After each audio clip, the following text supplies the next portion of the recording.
Hey, how you doing, bro? My name is Mikha'el. What's your name? Ernest. Ernest, how you doing, bro? Nice to meet you.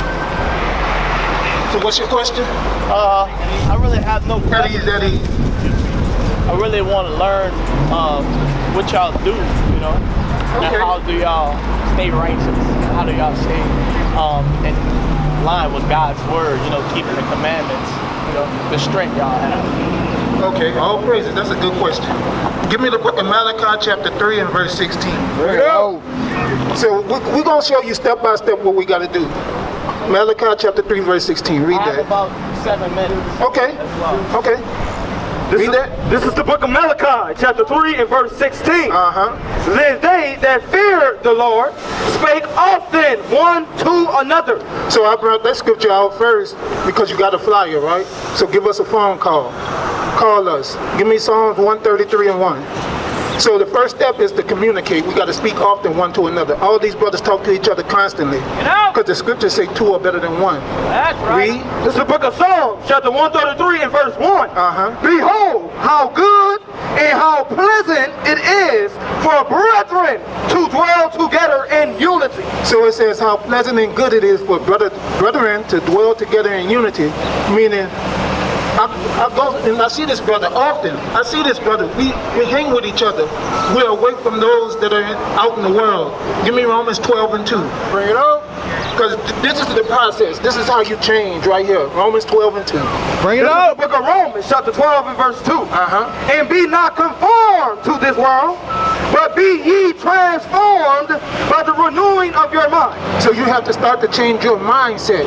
The way you change your mindset is getting in these scriptures and being around brothers that are going to hold you accountable. Give me Psalms 19 and 7. Bring it up.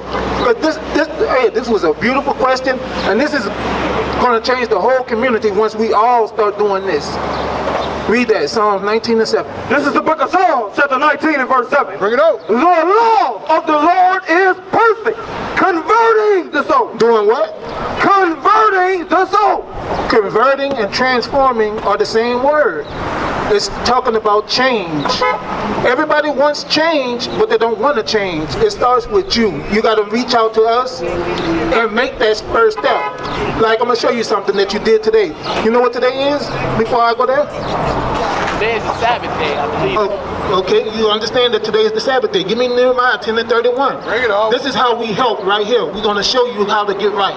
Nehemiah 10 and 31. Because you say you've been hearing about us. So now, today is your day.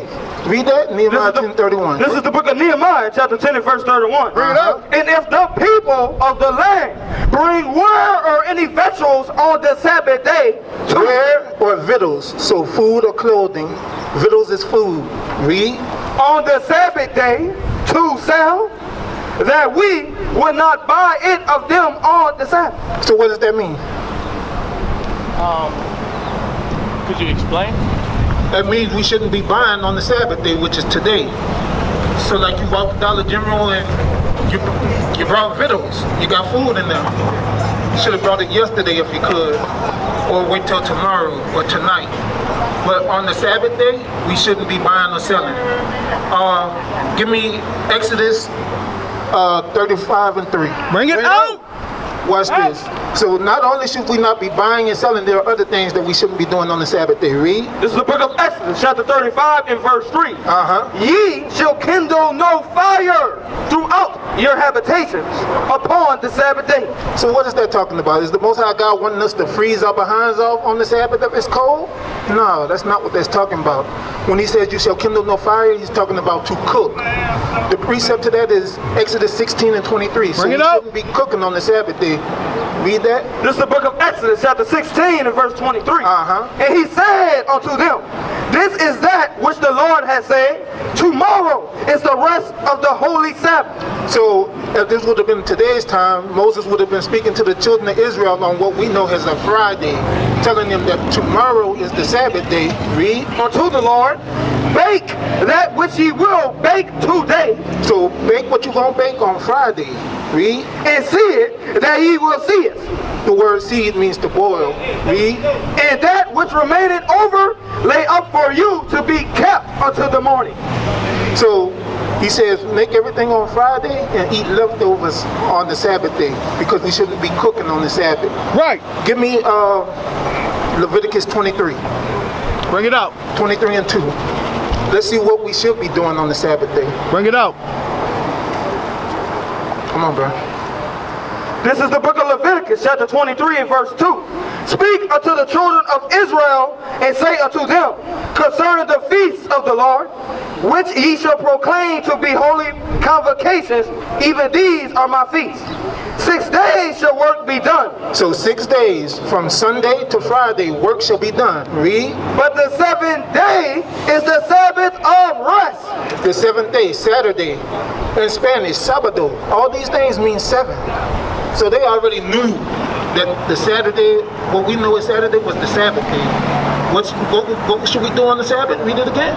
6 days shall work be done, but the 7th day is the Sabbath of rest.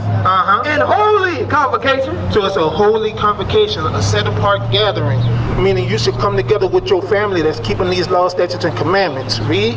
Ye shall do no work therein. So if you have a job, you should try to get off on the Sabbath day. We shouldn't be cutting grass on the Sabbath. We shouldn't be washing cars on the Sabbath. But you know, these are all things that we picked up in this world that we do. Read. It is the Sabbath of the Lord in all your dwellings. So everywhere that we're at, even in our land of captivity, we should have the Sabbath for a day of rest. These are the things, that's one commandment you can start keeping the Sabbath day. Give me Numbers 15:38. I was talking to this man, and he told me about the Sabbath day. And my cousin, he actually he's in the group with y'all. He talks about the Sabbath day. But me having a small mind, I never really buy into, you know, what other people are telling me. But my cousin, he has the Bible, and he shows me proof, you know, of what he's saying. And I'm like, all right, my soul bear witness, because that's what he's saying. You know, that's what he tells me, that my soul bear witness to the things that he do. And he just watched me from afar, and he watched me from a distance, and he's like, all right, I see his movement. He never really wanted to tell me about what he was into, you know, until he started to watch me from a distance. And I think he understands that my understanding should be probably what y'all have going on. Okay. Let's see if you understand this. Numbers 15:38. This is the book of Numbers, the 15th chapter and the 38th verse. Speak unto the children of Israel, and bid them that they make them fringes in the borders of their garments. So the blacks, Hispanics, and Native Americans should all be wearing fringes in the borders of their garments. Pick that sign up for me. Bring it out. You see down at the bottom right here, right? They got fringes on their garments. We all know that Indians have been wearing fringes for years. It shows that they know that they were the children of Israel at one point in time. These are fringes that we wear. Read. In the borders of their garments throughout their generations. So as long as you having kids, as long as we generate, we're supposed to be wearing fringes. Read. And that they put upon the fringe of the borders a ribbon of blue. So it can be any color blue as long as you have that ribbon of blue on the fringe. What you got? I have blue fringes on one of my shirts. All praises. All praises. Just read that. Keep reading. Verse 39. And it shall be unto you for a fringe, that ye may look upon it, and remember all the commandments of the Lord. So read it from 38 again. Verse 38. Speak unto the children of Israel, and bid them that they make them fringes in the borders of their garments throughout their generations. No, just one garment. That they made them fringes in the borders of their garments. So that's garments with an S. So you should wear them on all your garments, bro. That's right. All your garments, all right? So it's a good step that you got them on one. Now you get another one, and another one, and another one. Because guess what? Give me Zephaniah 1 and 8. Bring it up. Read that. This is the book of Zephaniah, chapter 1 and verse 8. And it shall come to pass in the day of the Lord's sacrifice that I will punish the princes and the king's children and all such as are clothed with strange apparel. So strange apparel would be, for instance, the brother was going over Deuteronomy 22:5 earlier with the young sisters. If you were wearing a dress, that's strange apparel. Sisters in pants, that's strange apparel. Right. Any of the children of Israel without fringes, that's strange apparel to the Most High. Right. He says he's going to punish us in the day of the Lord's sacrifice. That's the second coming of Jesus Christ. That's right. Give me Isaiah 66. Let's see what the day of the Lord's sacrifice is going to look like. Right. So we can get understanding. How you doing, bro? You been here for a minute? What's your name, bro? John. Mikha'el. Good to meet you. Isaiah 66. Yep. The book of Isaiah, chapter 66 and verse 16. Bring it out. For by fire and by his sword will the Lord plead with all flesh, and the slain of the Lord shall be many. So the day of the Lord's sacrifice. Start at verse 15, actually. Read that. Verse 15. For behold, the Lord will come with fire and with chariots like a whirlwind, to render his anger with fury, and his rebuke with flames of fire. So his rebuke, his correction is going to be with flames of fire. And like it said in verse 16, the slain of the Lord shall be many. That's the day of the Lord's sacrifice, when Jesus Christ makes his second coming. He ain't coming back with hugs and kisses. He's coming back with correction. And his correction is going to be with a sword and fire. So if you're caught with strange apparel, you ain't got time to explain to him that you got them on some of your garments. You need fringes on all your garments. You understand? No. So these are some of the things that we need to start doing. To answer more of your questions, you know, because you said you had a short period of time. We got a phone number on the back of that flyer. We got our website. We have class today. The doors to the school open at 4 o'clock. We're right there on Old Gentilly Road, right around the corner. 5,000 Old Gentilly Road. I'll be calling y'all. All right. You got a question, John? What about your work garments? What about your work garments? The scripture, give me I'm just asking. Give me Philippians 2:13. That's a good question, though. That's a good question. We're gonna start off like this. Philippians 2:13. Because there's a lot of places that won't allow you to wear your fringes openly. But read that. It's the book of Philippians, chapter 2, verse 13. For it is God which worketh in you. Yeah. It's the book of Philippians, chapter 2, verse 12. Wherefore, my beloved, as ye have always obeyed, not as in my presence only, but now much more in my absence, work out your own salvation with fear and trembling. So it's every man's job, every woman's job to work out their own salvation with fear and trembling. Now we know some jobs won't allow you to wear your fringes openly, but you can always wear fringes on an undershirt and have them tucked in. Right. If you're not able to do that, you can wear your fringes on your way to work, change into your work uniform. When you get off work, change back. The book of Esther gives a good example of that.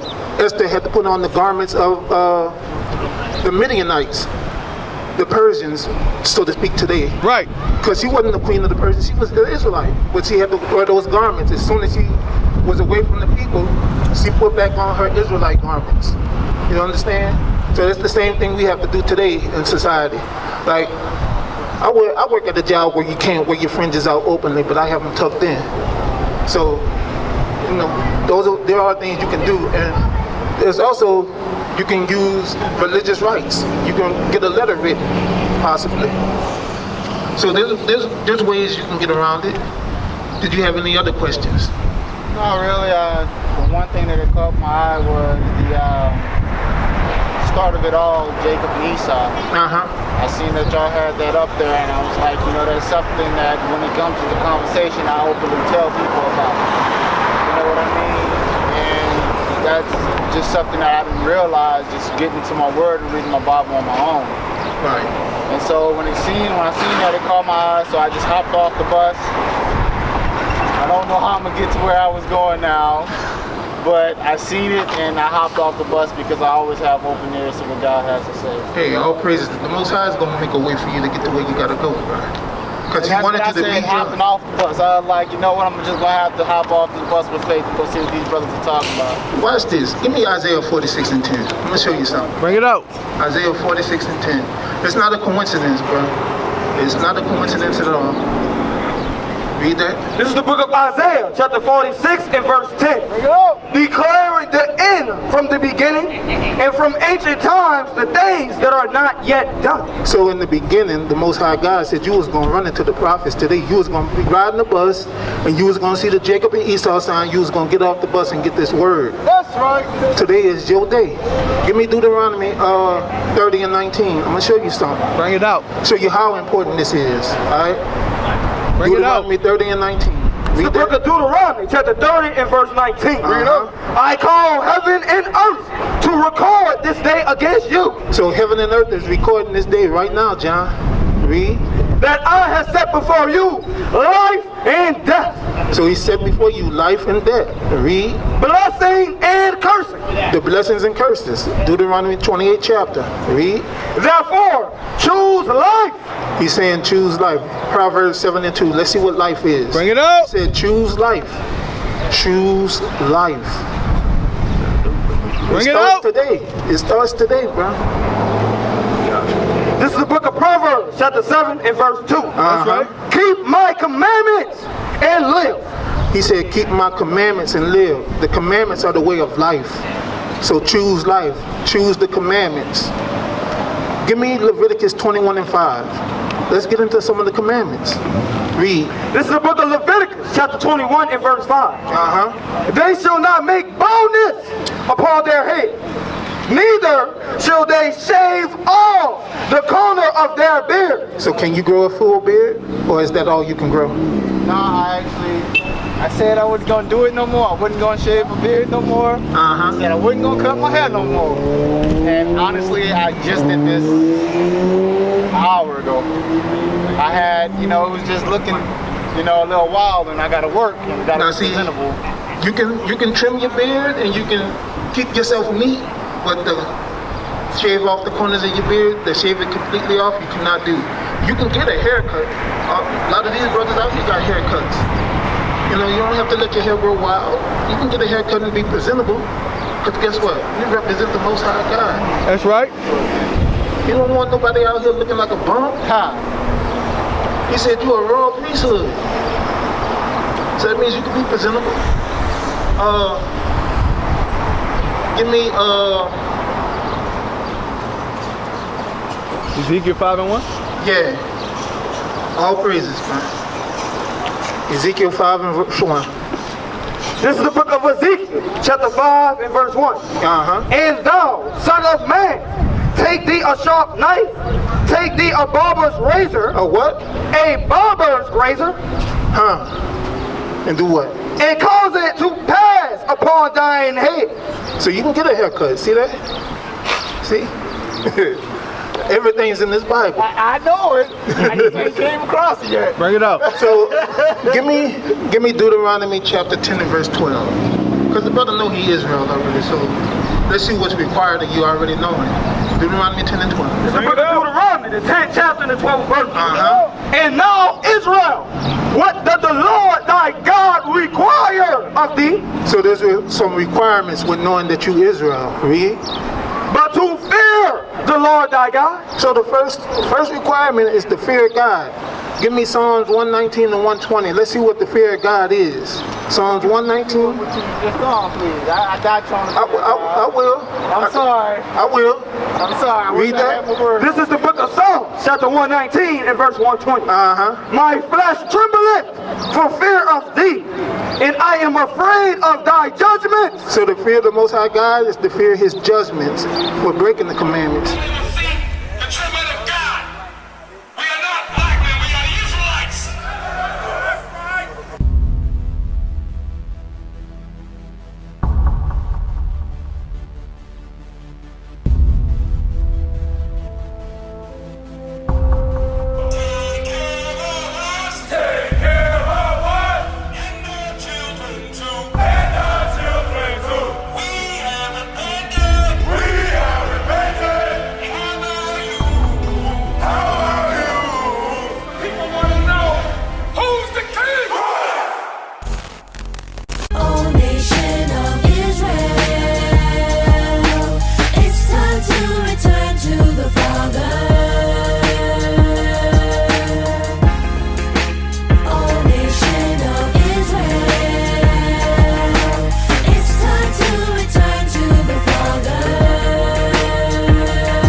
y'all saying that I'm a black man. I ain't saying that no more. It's how I'm walk, man. This is Bishop Nathaniel of Israel United in Christ.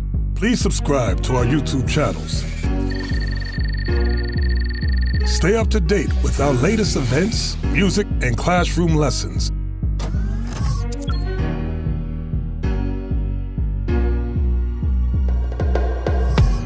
IUIC plans to continue visiting different countries where this gospel has not been preached before. IUIC needs your help in pushing this truth.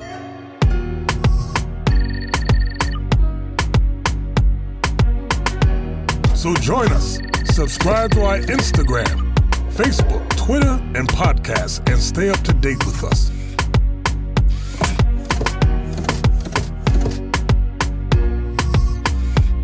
For more information, please visit www.israelunite.org.